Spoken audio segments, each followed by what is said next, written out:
Olá, seja bem-vindo, seja bem-vinda. Eu sou o Paulo Lima e você está no canal Milionariamente. Iniciaremos a gravação do capítulo 33 do livro de Mirdá. Como você pode observar, o capítulo 32 foi de uma profundidade incrível, trouxe revelações, trouxe conexões importantes para a quebra de crenças, para a quebra de paradigmas que tanto nos acompanharam e nos acompanham ao longo de milênios, gerações após gerações. Aqui, antes de iniciar a leitura do capítulo 33, eu quero deixar apenas um comentário. E não importa, na minha concepção, o seu nível de crença na religião A, B ou C. O que fica claro para mim, através da leitura deste livro, é que nós temos a oportunidade de, no mínimo, de criar uma revisão conceitual de inúmeros paradigmas que nos foram impostos ao longo da nossa criação e ao longo da própria criação da civilização ocidental como um todo. Não importa, neste momento, se você segue alguma religião, alguma estrutura religiosa, mas se dê a oportunidade de, no mínimo, abrir o espaço para que você possa enxergar sob outra ótica, de uma outra maneira, como o Wallace nos fala, de uma certa maneira, expandindo o nível de consciência que nos trouxe a essa realidade até os dias de hoje. O capítulo 33, da mesma forma que o anterior, ele nos aprofundará em questões que podem contribuir sobremaneira na nossa forma de agir neste mundo moderno. Neste mundo onde nós observamos diariamente a aplicação de conceitos polarizados para qualquer lado, de uma maneira às vezes até quase imbecilizada de muitas pessoas, cada uma no seu direito, cada uma na sua forma de evolução, no seu momento de evolução, mas esquecem que tanto um lado quanto o outro fazem parte exatamente da mesma linha.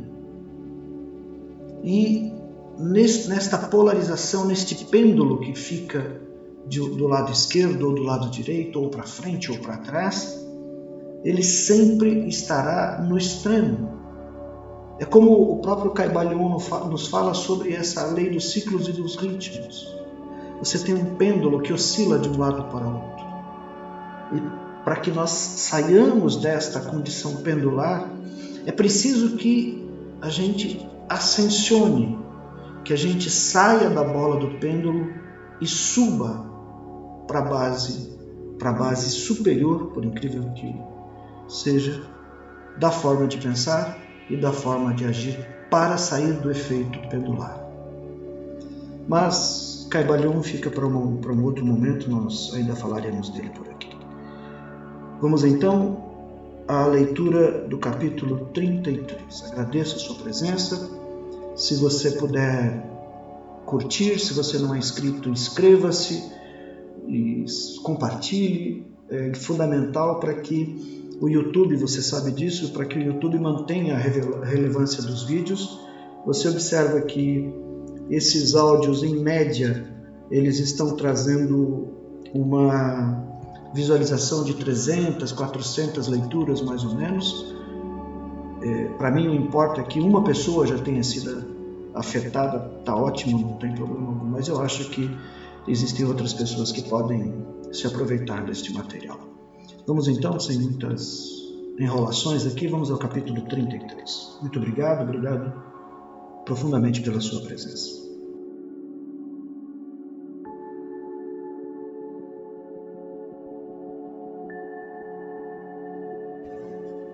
Capítulo 33. Da noite, a cantora incomparável. Naronda, como o exilado sente saudades do lar, assim tínhamos nós saudades do ninho da águia, que os ventos gelados e as tempestades de neve haviam tornado inacessível durante todo o inverno. O mestre escolheu uma noite de primavera, cujos olhos eram suaves e brilhantes, cujo alento era cálido e perfumado, cujo coração era rápido e amplamente desperto, para nela levar-nos ao ninho da águia. As 8 pedras planas que nos serviam de assentos ainda estavam dispostas exatamente no mesmo semicírculo, tal como as havíamos deixado no dia em que o mestre fora levado para Betá. Era evidente que ninguém visitara o ninho da águia desde aquele dia. Cada um de nós tomou seu lugar costumeiro e aguardou que o mestre falasse. Ele, porém, não abria a boca. Até mesmo a lua cheia, que nos mirava, como a desejar-nos boas-vindas, parecia pender em suspense nos lábios do mestre. As cataratas da montanha, tombando de penhasco em penhasco, enchiam a noite com suas turbulentas melodias. Ocasionalmente, o ulular de uma coruja ou as notas quebradas do canto de um grilo chegavam a nossos ouvidos. Durante muito tempo, permanecemos num silêncio de tirar o fôlego, antes que o mestre levantasse a cabeça e, abrindo os olhos semicerrados, principiasse a falar-nos desta maneira. Mirdad, na quietude desta noite, Mirdad gostaria que ouvisseis as canções da noite. Prestais ouvidos ao coro da noite, pois a noite é verdadeiramente uma cantora incomparável.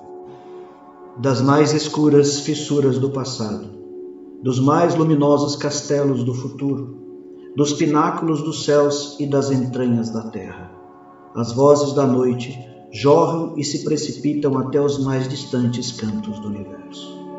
Em poderosas ondas eles rolam e remoinham ao redor de vossos ouvidos. Descarregai completamente os ouvidos para que possais ouvi-las bem. Aquilo que o agitado dia descuidadamente rasura, a vagarosa noite restaura com sua magia passageira. Não se escondem a lua e as estrelas no brilho do dia? Aquilo que o dia afoga em seu confuso faz de conta. A noite canta amplamente em comedido êxtase. Até mesmo os sonhos das ervas inflam o coro da noite. Neste ponto, Mirdad começa a declamar um poema. Prestai ouvidos às esferas, quando vibram pelos céus afora. Ouça-as cantar suas cantigas de ninar para o nenê gigante dorminhoco, em berço de areias movediças, para o rei vestido em trapos de mendigo, para o relâmpago agriolhoado, para o Deus envolto em faixas. Escutai a terra, ao mesmo tempo em trabalho de parto, amamentando, criando, casando, enterrando.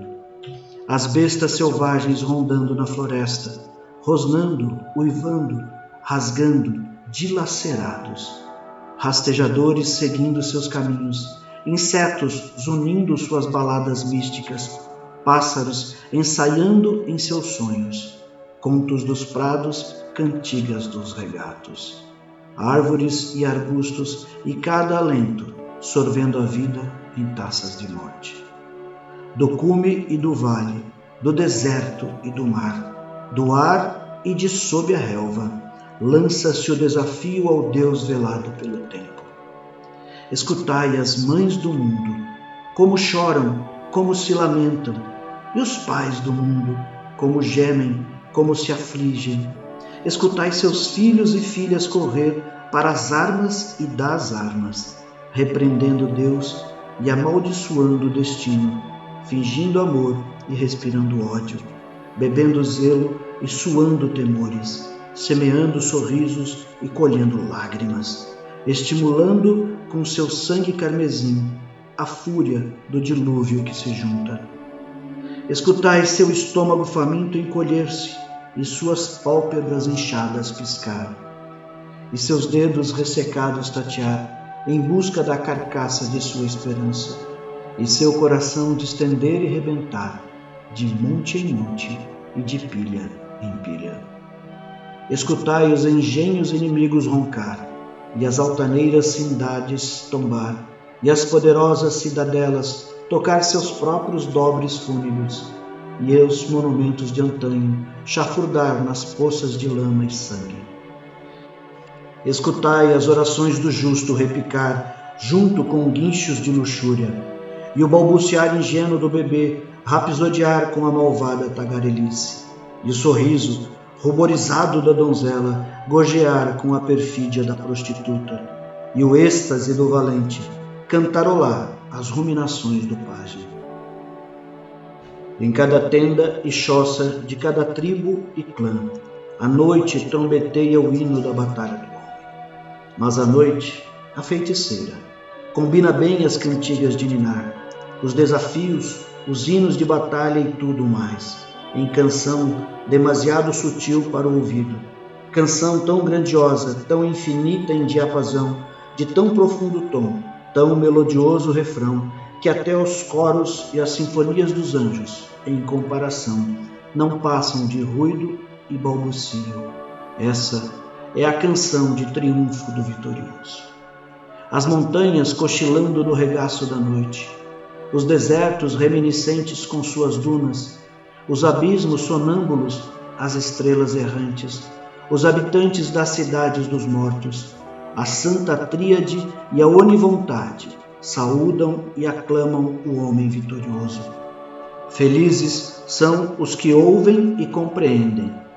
Felizes são os que, quando a sós com a noite, sentem-se calmos e profundos e vastos como a noite, cujas faces não são golpeadas no escuro pelos erros que perpetraram no escuro, cujas pálpebras não ardem com as lágrimas que fizeram seus semelhantes verter, cujas mãos não coçam de malícia e de ganância, cujos ouvidos não são assediados pelos silvos de suas luxúrias, cujos pensamentos não são mordidos por seus pensamentos, cujo coração não é colmeia para todo o tipo de preocupações que enxameiam infinitamente de cada ângulo do tempo, cujos temores não cavam túneis no cérebro que podem dizer corajosamente à noite: revela-nos ao dia, e ao dizer ao dia: revela-nos à noite. Sim, 3 vezes felizes são os que, quando a sós com a noite, sentem-se tão bem sintonizados, tão infinitos como a noite. Para eles, somente a noite canta a canção do vitorioso.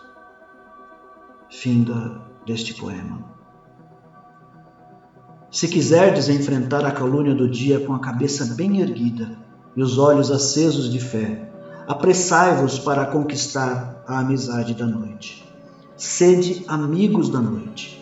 Lavai completamente o coração em vosso próprio sangue vital e colocai-o no coração da noite. Confiai vossos anelos desnudos ao seu seio e imolai vossas ambições a seus pés, exceto a ambição de seres livres mediante a sagrada compreensão. Sereis então invulneráveis a todos os dardos do dia, e a noite testemunhará por vós perante os homens de que verdadeiramente sois vitoriosos. É encantador esse trecho. Aqui o Mirdá nos traz mais um poema. Embora os dias febris vos atirem para cá e para lá, e noites sem estrelas vos envolvam em suas trevas, e sejais atirados às encruzilhadas do mundo, sem pegadas ou sinais para indicar o caminho, não temais, contudo, homem algum ou circunstância alguma. Nem tenhais a menor sombra de dúvida, e não tenhais a menor sombra de dúvida, de que os dias e as noites, bem como os homens e as coisas, mais cedo ou mais tarde vos procurarão, e pedirão com mansidão que os comandeis, porque tereis conquistado a confiança da noite. E quem conquista a confiança da noite pode facilmente comandar o dia vindouro. Aqui Mirdá finaliza mais este poema, esta poesia, ou esta canção, como ele diz. Dai ouvidos ao coração da noite, pois nele bate o coração do vitorioso.